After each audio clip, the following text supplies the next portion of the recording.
soit une architecture de terre ou de pierre. C'est pour moi une manière de renouer avec nos traditions ancestrales notamment, et puis notre culture constructive qui fait finalement qui fait notre identité et qui est de plus en plus dénigrée ou rejetée de par les différents acteurs, que ce soit professionnels ou acteurs sociaux.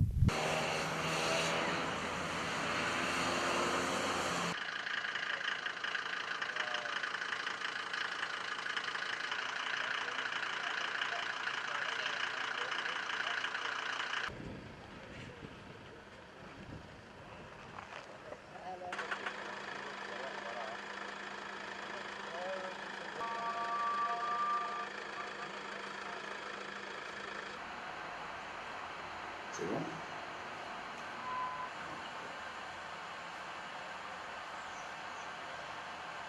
La technique de construction en terre a commencé à disparaître pour laisser la place à ces matériaux nouveaux. Le grand nombre a fait qu'on a poussé vers les matériaux nouveaux, mais aujourd'hui, il y a un retour en arrière parce qu'aujourd'hui, on a un grand souci d'économie dans l'énergie, dans le confort de vivre, et donc forcément, on reconsidère, on reprend les caractéristiques des matériaux locaux qui sont la terre ou la pierre dans certaines régions, et donc voilà, on y revient forcément, et ce n'est pas uniquement au Maroc qu'on y revient, c'est un peu partout. Ce matériau aujourd'hui, et bien sûr, aussi est en train d'évoluer.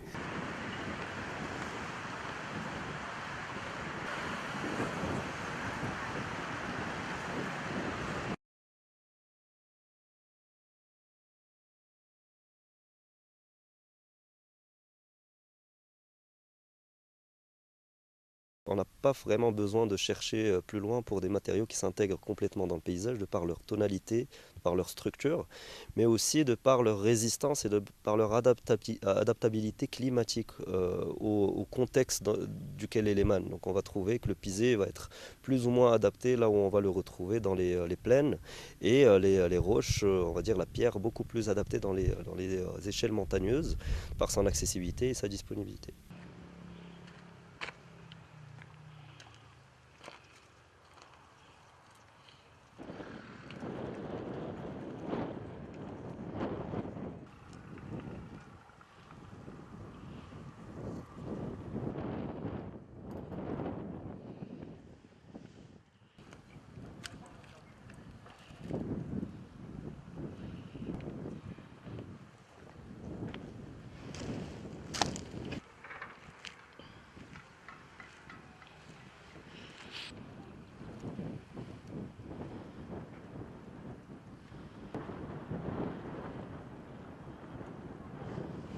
Le confort, il est là parce que le matériau, de par ses qualités thermiques et hygrothermiques, permet un confort thermique qui nous permet aussi, dans le futur, de complètement se séparer d'outils comme la climatisation, de réguler la température, mais aussi tout ce qui est en rapport avec la santé intérieure.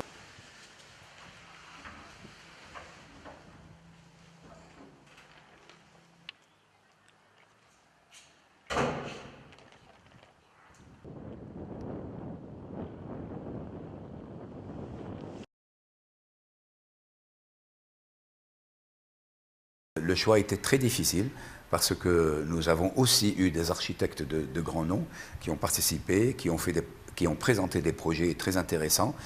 mais il y a aussi des contraintes qu'il fallait respecter. Il y a un certain nombre de règles qu'il fallait respecter, et je pense que le choix a été fait sur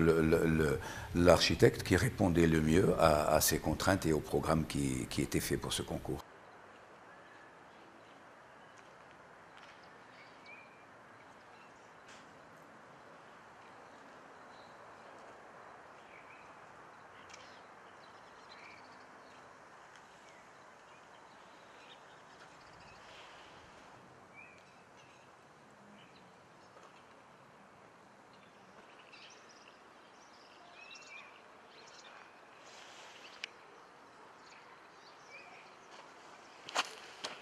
La première représentation du Maroc